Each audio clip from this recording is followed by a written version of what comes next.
गांव गांव और गली गली चर्चा बा कि चुनाव टल जाई किस समय पर केहू कहता चुनाव मई में हो जाई, केहू जून का आकलन लगावता आ केहू कहता दिसंबर ले हुई, केहू कहता कि अगले साल। चुनाव कब होई और काहे लेट होता, यही बाती पर चर्चा कैल जाई। नमस्ते, हम है तहसीन अली और स्वागत करतनी आपके गांव के गूंज में।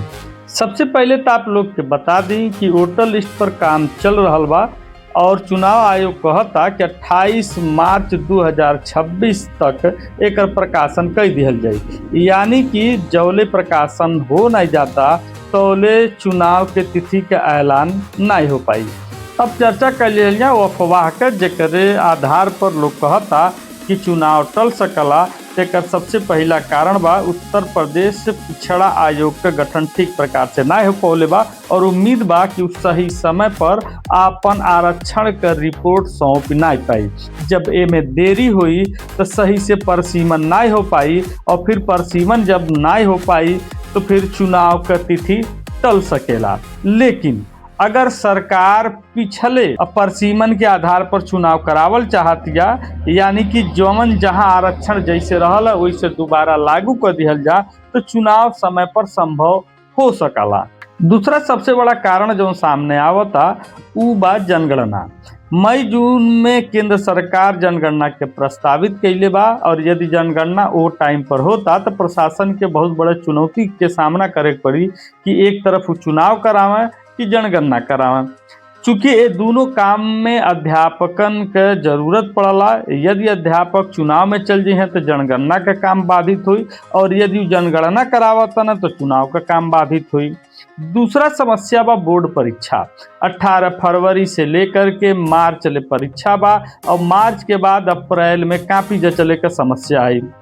तो अध्यापक अकेला बाना सब आ काम करे के बाद 3-3 4-4 ठो, तो ये लिए भी प्रशासन के समस्या आ सकला कि कोनो न कोनो चीज टरकावल जा सकला था। अब बोर्ड के परीक्षा तो टली नहीं, अब दो चीज टल सकला, या तो जनगणना या तो चुनाव। अब जनगणना चूंकि पूरे देश में होखे के बाद तो पूरे देश के कार्यक्रम तो टली नहीं, तो ले दे के बचल चुनाव, तो उम्मीद बा कि चुनाव टल सके। हालांकि अगर मीडिया रिपोर्ट्स के देखल जा तो पंचायती राज मंत्री ओपी राजभर के बयान इसमें सुर्खी में बा।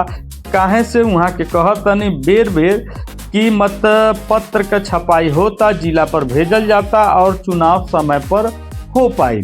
अब ये लिए लगता कि चुनाव समय पर हो पाई, लेकिन समस्या ई बा कि यदि चुनाव टलल तो कब हुई। अब उम्मीद बा अगर मई जून में नहीं हो पाई तो जुलाई अगस्त या फिर साल के अंत में जाई।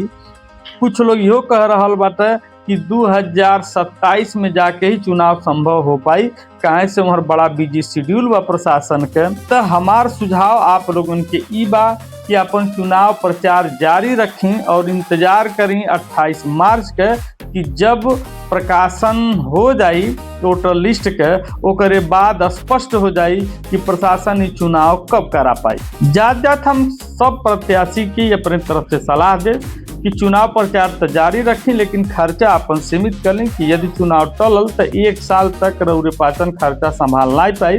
ते वजह से प्रचार सामान्य तौर पर करें ताकि अगर समय से भइल तब्बो और देर भइल तब्बो आप लोग फायदा में रहें।